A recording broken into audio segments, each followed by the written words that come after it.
tingnan ako na lang rin tani ako. Opo. Yes. Diyan nga lang siguro trabaho, hindi na nila doon.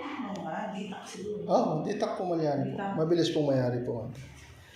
So, ito naman po yung natapos namin bed na queen size bed.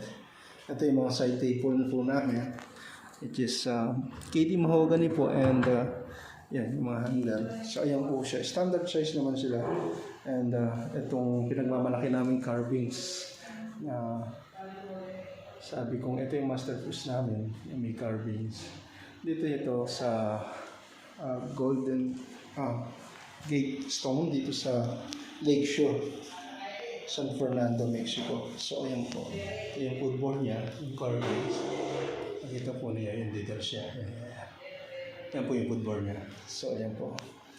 Then, side table. Just yung ito yung sa kwan po niya. Yan din siya. Yan po. So, ayan po. Ito yung sa bedroom 1 dito sa first floor. Natapos namin. So, ayan po siyang yan po. Salamat po. Okay, bye.